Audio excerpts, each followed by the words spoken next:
Hello दोस्तों, welcome back to Sanjay classes. बच्चों, आज मैं आपके लिए एनपीओ चैप्टर करा रहा हूँ क्लास 12। वैसे एनपीओ सीए फाउंडेशन लेवल पर भी है और बीकॉम फर्स्ट ईयर में भी है। तो जो बेसिक कॉन्सेप्ट्स हैं वो सारे सेम रहते हैं, बस थोड़ा बहुत फाउंडेशन और जो है आपका बीकॉम फर्स्ट ईयर में थोड़ी एडजस्टमेंट ज्यादा है और कुछ नहीं है। तो बच्चों, बिना टाइम वेस्ट करे सभी बच्चे मेरी तरफ ध्यान से समझेंगे। ये जो चैप्टर की वेटेज है क्लास 12 में, दैट इज ऑफ 10 मार्क्स। बाकी आगे जाके तो 15 से 16 नंबर तक की वेटेज है। अब चैप्टर में हमें क्या क्या चीजें पढ़नी है, सभी बच्चे ध्यान से देखेंगे इधर। जब हम एनपीओ की बात करते हैं तो एनपीओ का मीनिंग हम लोग पढ़ते हैं। तो सबसे पहले एनपीओ का मतलब होता है वो ऑर्गेनाइजेशन जिसका पर्पस प्रॉफिट कमाना नहीं होता है, बल्कि लोगों को सर्व करना होता है, सोसाइटी को सर्व करना होता है। उसको हम क्या बोलते हैं? एनपीओ। समझ में देखो, एक होती है प्रॉफिट मेकिंग कंसर्न और एक होता है not profit making concern. Like Sanjay classes is a profit making concern, क्योंकि हम यहाँ पर आपको पढ़ा रहे हैं और बदले में हम आपसे क्या ले रहे हैं? फी ले रहे हैं। समझ में आ रही बात? ये नहीं आ रही? तो जितने भी आपको अपने आसपास एग्जाम्पल दिखते हैं, लाइक कोई स्टेशनरी की शॉप है या कोई XYZ क्लासेस है, तो वो सब they are charging fees for the and in return they are rendering you the services. बात आ रही है? समझ नहीं आ रही? लेकिन बच्चों, मान लीजिए मैंने आपको फ्री में क्लासेस प्रोवाइड करने स्टार्ट कर दी, या मैंने आपको क्लासेस एक बड़े नॉमिनल से प्राइजेस पर क्लासेस प्रोवाइड करनी स्टार्ट कर दी, और मेरा पर्पस ये है कि जो आपसे पैसा आएगा, इस पैसे को मैं एजुकेशन को प्रमोट करने के लिए यूज करूंगा rather than my personal benefit, तो वो फिर मेरी क्या बन जाएगी? एनपीओ बन जाएगी। जैसे कि आपका स्कूल होता है, जैसे कि आप लोगों को क्या होता है बच्चों, तो स्कूल है, तो स्कूल कौन सी कैटेगरी में आ जाता है? एनपीओ में। स्कूल है, हॉस्पिटल्स है। आप कभी इमेजिन करके देखो, गवर्नमेंट स्कूल्स में कितनी कम फीस रहती है और कितनी अच्छे बेनिफिट्स मिलते हैं। प्राइवेट स्कूल्स में भी वो yes they are charging the fees, वो आपसे फीस ले रहे हैं, ज्यादा फीस ले रहे हैं, बट कहीं ना कहीं उसी के अकॉर्डिंगली आपको क्या कर रहे हैं? सर्विसेज भी दे रहे हैं। तो ऐसा नहीं है कि वो स्कूल प्राइवेट हो जाएगा तो वो एनपीओ की कैटेगरी में नहीं रहेगा, वो किस में रहेगा? एनपीओ में रहेगा। समझ में आ रहा है? जवाब दो। क्योंकि उसका पर्पस चेंज नहीं हो जाएगा, उसका पर्पस प्रॉफिट कमाना नहीं, उसका पर्पस लोगों को सर्व करना है, एक रीजनेबल प्राइसेस पर अपनी सर्विसेज देना है। तभी आपने देखा हो कि स्कूल अपने मन माने के हिसाब से फीस चार्ज नहीं कर सकते हैं, गवर्नमेंट की इंटरवेंशन भी रहती है। ठीक है बच्चों? तो एनपीओ का मतलब सभी बच्चों को पता है, दोज एंटिटी, वो एंटिटी विच आर क्रिएटेड, जो क्रिएट हुई है, which are created not for the purpose of, which are created not for the purpose of earning profit, जो प्रॉफिट कमाने के पर्पस से नहीं क्रिएट हुई है, but to render the services. लेकिन क्या है? बट टू रेंडर दी, या but to serve the society, लेकिन वो सोसाइटी को सर्व करने पे हुई है एट रीजनेबल प्राइसेस, या फिर रीजनेबल कॉस्ट बोल दो, या फिर फ्री ऑफ कॉस्ट भी आप बोल सकते हो। एग्जाम्पल है, कोई स्कूल है वो आपका एनपीओ है, कोई हॉस्पिटल है वो आपका एनपीओ की कैटेगरी में आ जाता है, कोई चैरिटेबल ट्रस्ट है, कोई भी ट्रस्ट है वो आपका उसमें आ जाता है, कोई डिस्पेंसरी है, आप लोग देखते हो आजकल आम आदमी पार्टी की रहती है, मोहल्ला क्लिनिक बहुत सारे डिस्पेंसरीज खुली रहते हैं, तो ये सब किसके अंदर आ जाते हैं? कोई मंदिर है, कोई गुरुद्वारा है, आप यहाँ पर गए हो, जो है गुरुद्वारा, जो है क्या नाम है, ये जो बंगला साहिब है शायद, है ना, वहां पर आप जाओगे तो 24 घंटे लंगर चलता रहता है बच्चों का। तो these are not created for the purpose of earning profit. ये आप एग्जांपल्स पेपर में थ्योरी में भी लिख सकते हो। उसके अलावा आईसीआई आप लोगों ने सुना होगा। What is ICI? Institute of chartered accountant of India. इसका भी कोई पर्पस प्रॉफिट कमाना नहीं है। ICSI, ICAI मतलब वो है कॉस्ट अकाउंटेंट का भी नाम अभी ये रख दिया है। तो ये सब क्या है बच्चों? बताओ। वो है एनपीओ। ऐसा नहीं है कि सीए फ्री में करवा रहा है बच्चों को, ऐसा नहीं है। वो देखो, आपको आपसे पैसे लेता है। जब आप फाउंडेशन का रजिस्ट्रेशन कराओगे तो आपके 8-9 हजार रुपए लग जाएंगे, तो बदले में आपको फी वो दी जा रही है, बुक्स दी जा रही है इतनी सारी, आपके एग्जाम कंडक्ट कराए जा रहे हैं, एग्जामिनेशन फीस ली जाती है। तो ये मत सोचो कि एनपीओ कोई बंदा चला रहा है वो कुछ भी नहीं लेगा। आप इस चीज, मान लो आपने कोई लाइब्रेरी खोल दी फॉर एग्जाम्पल, आपका पर्पस है कि बच्चे ज्यादा से ज्यादा आए और पढ़ें, तो लेकिन ये थोड़ी है कि आप लाइब्रेरी फ्री, अगर तुम्हारा लेवल इतना है, तुम्हारे साइड बाय साइड कोई बिजनेस ऐसे चल रहे हैं कि तुम फ्री में चला सकते हो, तो कोई दिक्कत नहीं है। But you can also charge some nominal fees, like 100 रुपए 200 रुपए जो भी लगे। अब तुमने उसको प्रॉफिट मेकिंग कंसर्न कन्वर्ट कर दिया तो फिर वो एनपीओ नहीं रह सकता। बात आ गई समझ या नहीं? क्योंकि बच्चों, आप एनपीओ चला रहे हो तो आपके एक्सपेंसेस होंगे। आप लाइब्रेरी का कॉन्सेप्ट अपने माइंड में रखिए। तो लाइब्रेरी में बेंच लगाने पड़ेंगे, हमें एसी की फैसिलिटी देनी पड़ेगी, न्यूज़पेपर, मैगजीन्स और क्या ना इलेक्ट्रिसिटी, साफ सफाई, पता नहीं दुनिया भर का सिस्टम रखना पड़ेगा। अब बच्चों मैं एनपीओ चला रहा हूँ, ध्यान से समझो। मैंने बोला भाई मेरी एनपीओ है और मैं तो बच्चों से कुछ भी नहीं ले रहा हूँ और भाई मेरा तो ये पर्पस है कि मैं सोसाइटी को सर्व करूँ। तो एक बात बताओ, मैं टीडीपीएल वालों को थोड़ी बोल दूंगा जो मुझे बिजली दे रहे हैं, मैं उनको ये थोड़ी बोल दूंगा कि मैं एनपीओ चला रहा हूँ तो तू मेरे से बिजली के पैसे मत ले। जिससे मैं न्यूज़पेपर ले रहा हूँ उसको बोल दूंगा भाई मैं एनपीओ चला रहा हूँ, तू मेरे से न्यूज़पेपर के पैसे मत ले। ऐसा कुछ तो ऐसा अगर ऐसा होने लग गया तो सारी दुनिया क्या करने लग जाएगी, फिर तो एनपीओ चलाने लग जाएगी। तो बात समझ में आ रही है नहीं आ रही? किसी ने बोला थोड़ी है कि तू एनपीओ चला। एनपीओ को एक व्यक्ति स्टार्ट करता है पहले, जिसकी इंटेंशन है कि वो सोसाइटी को क्या करे, बच्चों बताओ, सर्व करे। अरे बोलो यार।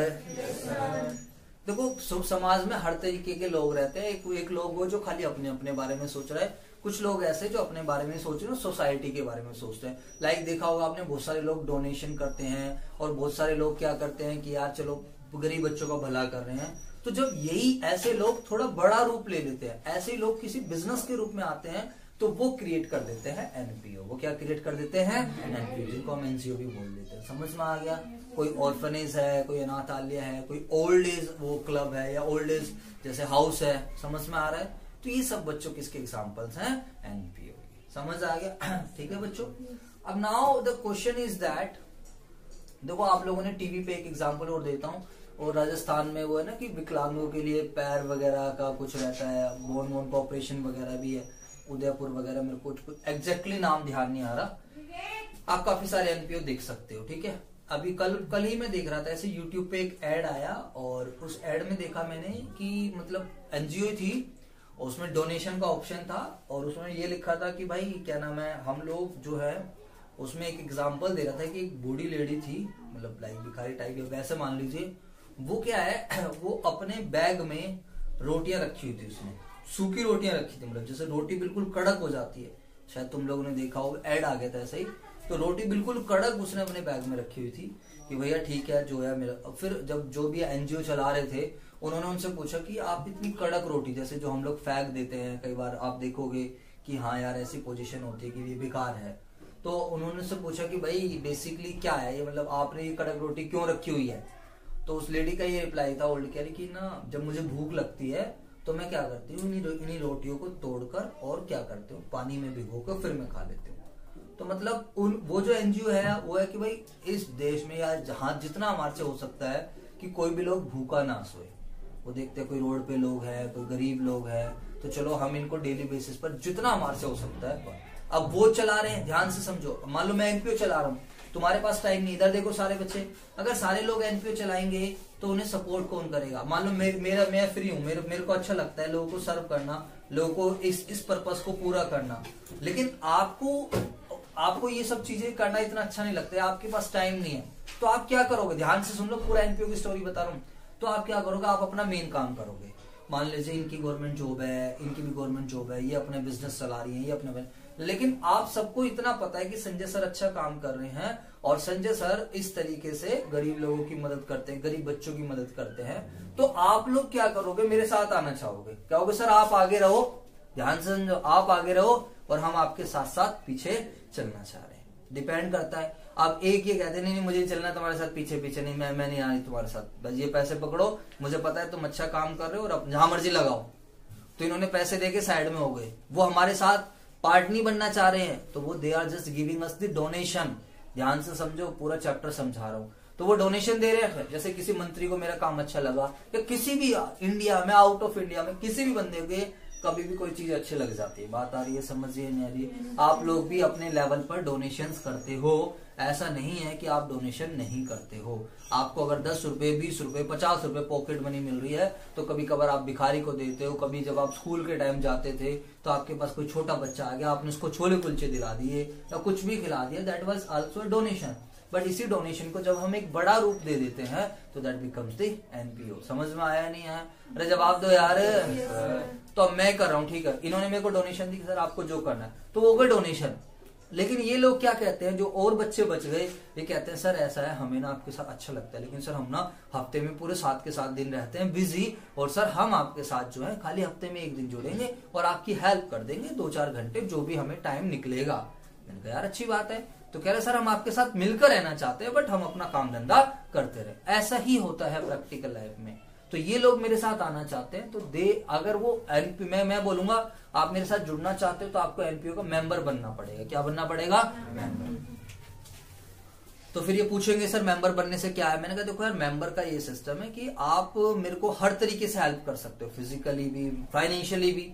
फाइनेंशियली का मतलब क्या? आप मुझे कुछ कंट्रीब्यूशन दे दीजिए और मेरे पास जो पैसा आएगा मैं इस पैसे को आगे क्या करूंगा बच्चों बताओ। फिर जो भी पर्पस है, जैसे हम भूखों को खाना खिला रहे हैं तो उसके लिए यूज कर लेंगे। तो इनमें और सब में क्या डिफरेंस है? इन्होंने पैसा दिया और इसी साइड में, लेकिन और सब क्या हो गए मेरे साथ साथ जुड़ गए। समझ में आया नहीं है? तो वो आर दी मेंबर्स। एनपीओ के मेंबर्स कौन होते हैं? जो लोग इंटरेस्टेड हैं, जो लोग चाहते हैं कि हम इस सोसाइटी, इस ऑर्गेनाइजेशन के साथ मिलकर काम करें। सर क्या आप किसी लालच से जुड़ रहे हो? बोलो, क्या आपका कोई लालच है? नहीं, मैं कुछ नहीं देने वाला आपको। सुन लो ध्यान से, मैं ये नहीं दूंगा कि भैया चलो लो भैया तुम्हें दे देता हूँ। एनपीओ का मतलब नॉट फॉर प्रॉफिट ऑर्गेनाइजेशन। मैं प्रॉफिट्स कमा भी लूंगा तो I am not giving to you anything. समझ आ रहा है या नहीं आ रहा? बोलो। अब आपको मेरी मेंबरशिप कंटिन्यू रखने के लिए आपको एक अमाउंट पे करना पड़ेगा, जिसको हम क्या बोलते हैं? सब्सक्रिप्शन। जिसको हम क्या बोलते हैं? सब्सक्रिप्शन। तो अब आपके माइंड में कॉन्सेप्ट चल जाना चाहिए, पता चल जाना चाहिए कि एनपीओ चलती कैसे है, क्योंकि एनपीओ के खर्चे सेम है जो एक प्रॉफिट मेकिंग ऑर्गेनाइजेशन के हैं। अरे बोलो भाई। मान लो मैंने फ्री में कोई लाइब्रेरी चला तो मेरे खर्चे सेम हैं, क्योंकि मुझे टीडीपीएल वाले को पैसे देने पड़ेंगे, न्यूज़पेपर वाले को पैसे देने पड़ेंगे, एसी वाले को पैसे देने, हर साफ सफाई के पैसे लगेंगे, हर चीज के पैसे लगेंगे। तो मेरी कमाई का साधन क्या होगा? मेरे पास कमाई, बच्चों से जो थोड़ी बहुत कलेक्शन करूंगा, जो मैं बच्चों से फीस कलेक्ट करूंगा, वो मेरी कमाई का साधन होगा। और साथ में जो मेंबर्स हैं, ये जो क्या बने हैं? मेंबर। इन मेंबर्स को बोला जाएगा कि आपको अगर अपनी मेंबरशिप कंटिन्यू रखनी है तो आपको 1000 रुपए क्या करने पड़ेंगे? सालाना देने पड़ेंगे। समझ आया या नहीं आ गया? तो बोलो भाई। अब मान लो 1000 गुना में 100 मेंबर हो गए तो 3 और तो 5 जीरो हो गई। बोलो तो कितने रुपए आ गए हमारे पास? 1 लाख रुपए आ गए। हाँ या ना? ऐसे आईसीआई के मान लो 3 लाख मेंबर है। ध्यान से समझो, आईसीआई के at present 3 lakh CA institute यानी कि सीए मान लेते हैं। मैं एक एग्जाम्पल ले रहा हूँ, ठीक है बच्चों? आईसीआई की बात करते हैं, जाके गूगल सर्च या आईसीआई की वेबसाइट पे चले जाना, आपको पता चल जाएगा आईसीआई की वेबसाइट कितना पैसा है। आईसीआई की बैलेंस शीट, फाइनेंशियल स्टेटमेंट देखोगे तो, और वो हर एक मेंबर से 2500 रुपए लेते हैं। मान लो मेंबरशिप फीस लेते हैं। जो सीए बन चुके हैं उन्हें कंपलसरी होता है, पे करना होता है एज अ मेंबरशिप फीस देना। अब आप सारे बच्चे कैलकुलेट कर लीजिए कि आईसीआई को एक सब्सक्रिप्शन ही कितना मिल जाता है, या मेंबरशिप फीस ही सालाना कितनी मिल जाती है? बताओ। 3, 5 और 2 7, 1, 2, 3, 4, 5, 6, 7। तो ये आ गया बच्चों, और 25 दिए 75। 75 के आगे 7 जीरो आ गए। फटाफट बताओ सारे बच्चे कितने रुपए बन गए ये? अरे फटाफट बताओ कितने बन गए ये? 75 करोड़ रुपए बन गए। समझ में आ गई? सलमान खान की भी एक एनजीओ है, नाम पता होगा आपको, क्या नाम है उसका? तो ये सब एक हिस्ट्री थी जो आपको मैंने समझा दी है। एनपीओ देखो बड़े बड़े लोग भी इसलिए चलाते हैं कि चलो भाई हम थोड़ा, तो बाकी प्रैक्टिकल पर्पस कुछ अलग रहता है, वो मैं आपको नहीं बता सकता। एंड सेकंड थिंग ये है कि अगर एनपीओ का जो मेन सोर्स ऑफ इनकम है वो ये नहीं है मेन सोर्स ऑफ इनकम। इनके तो मन में आ जाए, इन्होंने आज डोनेशन दे दी, चलो भाई। तो एनपीओ का जो मेन सोर्स ऑफ इनकम है वो जो कहां से आता है? ये जो मेंबर्स है, ये जो क्या है? मेंबर। जो मेंबर्स अपनी मेंबरशिप कंटिन्यू रखने के लिए पे करते हैं। अब आईसीआई का मेन सोर्स ऑफ इनकम वो किताबें कुतुबें बेच के नहीं आ रहा बच्चों। ध्यान से समझो कि और भी चीजें आईसीआई कर रहा है, but this can be termed as the main, क्योंकि इसे बहुत अच्छा खासा पैसा बन जाता। अरे बात समझ आ गई या नहीं आ गई? तो अपने दिमाग से ये फितूर निकाल देना कि सब फ्री में होता है, ऐसा कुछ नहीं। कोई स्पोर्ट्स क्लब भी एनपीओ का एग्जांपल है, मान लीजिए। तो इसका जो हर्ष है, हर्ष का इंटरेस्ट स्पोर्ट्स का वो का है, कहता भैया मैं तो स्पोर्ट्समैन बनूंगा, मेरे बस की ना है, पढ़ाई लिखाई करनी बहुत होगी, सिरदर्दी, अरे बहुत होगा, दिमाग खराब, जिंदगी में क्या पढ़ाई लिखाई, बस 12वीं पास हो जाऊँ। बात आगे समझ नहीं आई। अब इसने खोल दिया स्पोर्ट्स क्लब बच्चों को। बट आज के टाइम स्पोर्ट्स की बहुत वैल्यू है, अगर आपको पता हो तो। इसने बच्चों को फ्री में चीजें प्रोवाइड करानी, सब फ्री में कोचिंग देनी स्टार्ट कर, सब कुछ होगा। इसके साथ लोग जुड़ते चले गए। अब जुड़ते चले गए तो अब क्या हो रहा है? जो मेंबर्स बन रहे हैं वो क्या करेंगे? मेंबरशिप देंगे, अपना सब्सक्रिप्शन देंगे, इसके पास पैसा आएगा, अकॉर्डिंगली उसके स्पोर्ट्स क्लब के लिए यूटिलाइज करेगा।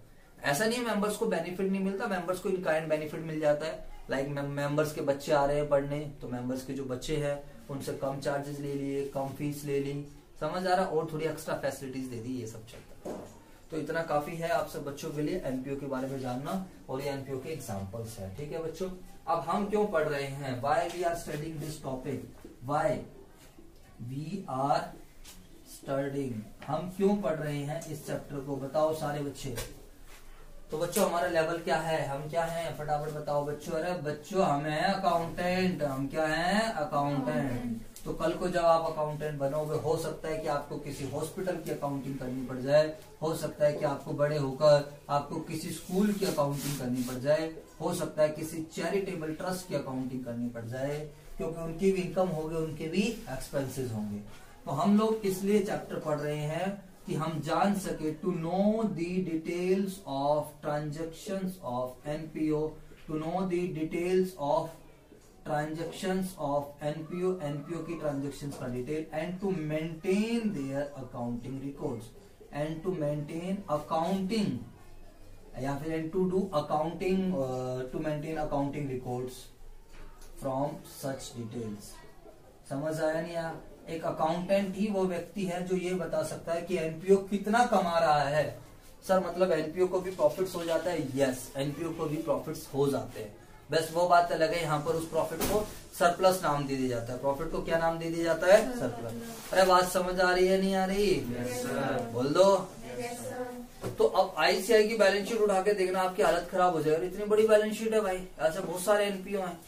जब आप उनकी बैलेंस शीट देखोगे तो आपको लगेगा कि हाँ यार अकाउंटेंट की तो जरूरत है।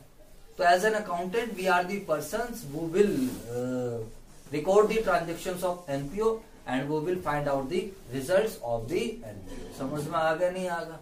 अरे बोलो भाई। yes, तो कल को आप जब मान लो आप सीए बन गए या आप अकाउंटेंट का जॉब कर रहे हो, तो आपके पास क्लाइंट सारे आएंगे, क्लाइंट हर तरीके क्लाइंट आएगा।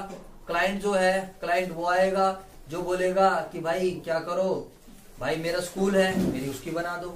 क्लाइंट वो आएगा जो ये बोलेगा भाई यार मेरा तो प्रॉफिट मेकिंग कंसर्न भी है, उसके रिकॉर्ड बना दो। अरे बात समझ आई या नहीं आई? yes, इसलिए हम पढ़ते हैं। ठीक है बच्चों, अब हमें जब हम अकाउंटिंग करते हैं तो हमें क्या क्या चीजें बनानी होती है, बताओ। देखो भाई ये आ रहा है ना स्क्रीन में सब कुछ। Yes sir. थर्ड, जब हम अकाउंट्स में हम इसको क्या क्या बनाएंगे, तो बच्चों वाइल डूइंग अकाउंट या फिर following accounts are prepare, following accounts या फॉलोइंग रिसीप्शन पेमेंट, ऐसे बोल देते हैं। As an accountant we have to prepare, हम लोग को प्रिपेयर करना होता है first receipts and payment account, second income and expenditure account, और third balance sheet. Receipts and payment account, income and expenditure account और बैलेंस शीट। और balance sheet में दो बैलेंस शीट होती है हमारी, एक होती है क्लोजिंग बैलेंस शीट, एक कौन सी बैलेंस शीट होती है क्लोजिंग, और एक होती है ओपनिंग बैलेंस शीट। बात समझ आ गई या नहीं आ गई, बताओ बच्चों। तो अब हम एक एक करके इन चीजों को पढ़ते चले जाएंगे। अब हम पढ़ेंगे कि जी ये क्या सिस्टम है, you receipts and payment account क्या है। अब हम रिसीप्ट्स एंड पेमेंट अकाउंट के बारे में चर्चा करेंगे, और फिर हम चर्चा करेंगे इनकम एंड एक्सपेंडिचर में, और फिर हम चर्चा करेंगे बैलेंस शीट की। ठीक है, तो फ्लो में अपने हिसाब से कराता हुआ चलूंगा, क्योंकि चैप्टर हमें कराना ही है। तो जल्दी से आप लोग इसको नोट कर लीजिए सभी बच्चे।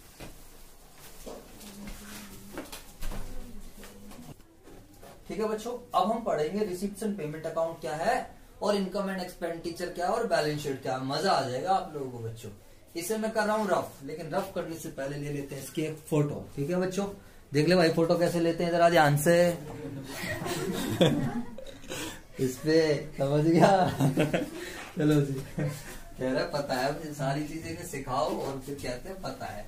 अब सारे बच्चे ध्यान से समझो जरा बच्चों। तो अब हम पढ़ेंगे रिसीप्ट्स एंड पेमेंट अकाउंट क्या है। ठीक है बच्चों, कार्तिक ध्यान से सुन, इधर तू ज्यादा मजे मत चले जाइयो, इधर देखो। तो बच्चों रिसीप्ट्स एंड पेमेंट अकाउंट है बहुत सिंपल सी चीज। Receipts and payment account is just like cash book. Receipts and payment account is just like cash book. Cash book की तरह है बच्चों। बचपन में आपने कैश बुक पढ़ी थी बच्चों, बताओ अरे बचपन का मतलब होता है 11th क्लास। ध्यान रखना सारे बच्चे, कॉमर्स का बचपन कब से शुरू हुआ है, फटाफट बताओ सारे बच्चे। 11th class. तो it is just like cash book. बच्चों कैश बुक बड़ी सिंपल होती थी। कैश बुक में खाली 2 ही काम होते थे, या तो पैसा आएगा तो रिकॉर्ड करेंगे और पैसा गया तो रिकॉर्ड करेंगे। अरे जवाब दो बच्चों। Yes, sir. तो received and payment account just like cash book की तरह है, जो ये रिकॉर्ड करता है कि ड्यूरिंग द ईयर एनपीओ को कितना पैसा मिल रहा है और कितना पैसा एनपीओ के पास से जा रहा है। और कोई मतलब ही नहीं है। बस जो कैश की ट्रांजेक्शन्स का रिकॉर्ड मेंटेन करे, उसका नाम चेंज कर दिया, उसका नामकरण अलग कर दिया। पहले हम उसको बोलते थे कैश बुक और अब हम इसको क्या बोलते हैं, रिसीव्ड्स एंड पेमेंट अकाउंट। समझ में आ गई बात। तो बच्चों देखो, डेबिट साइड में हम लोग दिखाएंगे रिसीव्ड्स, डेबिट साइड में हम लोग दिखाएंगे रिसीव्ड, और बच्चों क्रेडिट साइड में हम लोग दिखाएंगे पेमेंट। क्रेडिट साइड में हम लोग क्या दिखाएंगे, पेमेंट। ठीक है बच्चों। अब मैं आप लोगों के लिए यहाँ पर बता देता हूँ, एक कुछ नोट बनाकर लिखवा देता हूँ बच्चों। बताओ, कुछ नोट के थ्रू आपको मेरी बातें ध्यान रखनी है। जैसे कि क्या बात समझा रहे हो सर आप नोट के थ्रू। लो जी बच्चों, पॉइंटिंग वगैरह अच्छे से करते रहना। तो बच्चों जब भी हम एनपीओ पढ़ेंगे तो बच्चों ध्यान से समझ लो सारे बच्चे। एनपीओ में बच्चों 3 ईयर होते हैं। एनपीओ में कितने ईयर होते हैं बच्चों, 3। अरे कौन कौन से ईयर होते हैं बच्चों, एक होता है करंट ईयर, एक कौन सा होता है बच्चों बताओ, एक होता है प्रीवियस ईयर, और एक कौन सा होता है बच्चों बताओ, नेक्स्ट ईयर। अरे बताओ यार। Yes, sir. ये बहुत इंपॉर्टेंट चीज है। व्हाट इज करंट ईयर बच्चों, जिस साल की बुक्स बनानी होती है, जिस साल की किताबें बनेगी उसको हम क्या बोलेंगे, करंट ईयर। जिस ईयर की हम बुक्स बनाएंगे, लाइक अगर क्वेश्चन बोलता है कि करंट ईयर है आपका 31 मार्च 20, you have to prepare the books for the financial year 31 मार्च 20, यानी कि आपको इनकम एंड एक्सपेंडिचर और बैलेंस शीट जो बनानी है वो 31 मार्च 20 की बनानी है। तो बच्चों, प्यारे बच्चों, वो मेरा क्या बन जाएगा, करंट ईयर। अरे बोलो हाँ या ना। Yes, sir. तो 19-20 इसको अच्छे शब्दों में बोल देते हैं 19-20। बोलो बच्चों। Yes, sir. लो जी। तो बच्चों अगर मुझे 19 और 20 की किताबें बनानी है तो ये मेरा बन जाएगा करंट ईयर, जो कि 1 अप्रैल 19 को स्टार्ट हुआ है और जो कि एंड कब हुआ है, 31 मार्च 20 को। और इससे पहले वाले जो ईयर रहेंगे वो क्या बन जाएंगे हमारे बच्चों बताओ, अरे प्रीवियस ईयर। अरे क्या बन जाएंगे, प्रीवियस ईयर। और जिसके बाद वाला ईयर है बच्चों उसको हम क्या बोल देंगे बच्चों, अरे नेक्स्ट ईयर। क्या बोल देंगे हम उसे, नेक्स्ट ईयर। बताइए सारे बच्चे, प्रीवियस ईयर क्या हो जाएगा, आप बहुत समझदार बच्चे हो। 19-20 है तो इसका प्रीवियस ईयर क्या हो जाएगा, 18-19। समझ आ गया। और इसका नेक्स्ट ईयर क्या हो जाएगा, 20 और 21। इसके बाद के भी नेक्स्ट ईयर्स हैं। सर अगर हमारी किताबें 31 दिसंबर को क्लोज हो रही हो, अगर हमारी बुक्स 31 दिसंबर को क्लोज हो रही हो, तो बच्चों 31 दिसंबर 2020 है, तो बच्चों 2020 बनेगा मेरा करंट ईयर, और प्रीवियस ईयर क्या बन जाएगा 2019, और 2021 बन जाएगा नेक्स्ट ईयर। समझ आई बात या नहीं आई बच्चों? Yes, sir. तो जब कभी भी आप एनपीओ पढ़ोगे, जब कभी भी आप क्या पढ़ोगे, एनपीओ, तो आपको एक बात ध्यान रखनी है। क्या ध्यान रखनी है, फटाफट बताओ सारे बच्चे। नहीं यू की दिक्कत हो रही है, बताओ आपको क्या ध्यान रखना है, फटाफट बताओ सारे बच्चे। आपको ध्यान ये रखना है कि एनपीओ में 3 ईयर होंगे। 3 ईयर कौन कौन से होंगे, करंट ईयर, प्रीवियस ईयर और नेक्स्ट ईयर। करंट ईयर वो ईयर जिसकी किताबें बनानी है। अगर क्वेश्चन ने बोला income and expenditure balance sheet बनाओ 2018 का, तो 2018 क्या बन जाएगा, करंट ईयर। तो 2017 क्या हो जाएगा, प्रीवियस ईयर, और 2019 क्या हो जाएगा, नेक्स्ट ईयर। बात समझ आ गई नहीं आ गई? सर आप इस चीज पे इतना जोर क्यों डाल रहे हो? आगे आने वाला जो एक टॉपिक है calculation of subscription, calculation of expenses, उसमें सारा खेल ये चलता रहेगा। करंट ईयर क्या है, करंट ईयर का निकालो, प्रीवियस ईयर का हटाओ, नेक्स्ट ईयर का हटाओ। जब तक आपको पता नहीं रहेगा बच्चों प्रॉब्लम है। और आप सभी बच्चे ध्यान से समझ लीजिए, ये लास्ट टाइम है जब आपका एनपीओ हो रहा है, इसके बाद रिवीजन में होगा। इसके बाद मैं कभी भी इतने डिटेल में नहीं कराऊंगा। मैं रिकॉर्डिंग भी करके चल रहा हूँ, इसीलिए जो बच्चा नहीं आ रहा है वो उसका फॉल्ट है। मैं हमेशा चाहता था कि एनपीओ में फेस टू फेस मोड में कराऊं, और एक बहुत अच्छा मतलब वे है कि हमारा स्टार्ट हो चुका है। आ गई जी बात समझ? बोलो। Yes, चलो जी सर, अब हम आगे की चर्चा करते हैं। एक टॉपिक ये था, आप अगर इसको नोट कर लो पहले जल्दी से फटाफट, मत लगा। लो जी, सारे बच्चे ध्यान से देखेंगे इधर। बेटा अब हम लोग डिस्कस करेंगे what is revenue nature and what is capital nature transactions. अरे बात समझ आ रही है नहीं आ रही है बताओ सारे बच्चे। आगे आने वाले हर क्वेश्चन में हमें इसकी आवश्यकता पड़ेगी। What is revenue nature transaction and what is capital nature transaction. तो एक बच्चा अच्छे से नोट बना लेना, फिर हम पीडीएफ बनाकर उसको अपनी ऐप पर भी डाल देंगे और ऑनलाइन वाले बच्चों को भी दे देंगे। तो बच्चों जब हम ट्रांजेक्शन्स की बात करते हैं तो बच्चों ट्रांजेक्शन्स होती हैं दो तरीके की। एक होती है बच्चों रेवेन्यू नेचर और एक होती है कैपिटल नेचर ट्रांजेक्शन। तो बच्चों हमें इसी चीज को समझना है क्योंकि आगे आने वाले टॉपिक्स में हमें इसकी बहुत आवश्यकता पड़ेगी। ठीक है बच्चों। अब रेवेन्यू नेचर में भी वो बेसिकली दो तरीके की ट्रांजेक्शन बना देता है। एक बना देगा रेवेन्यू एक्सपेंडिचर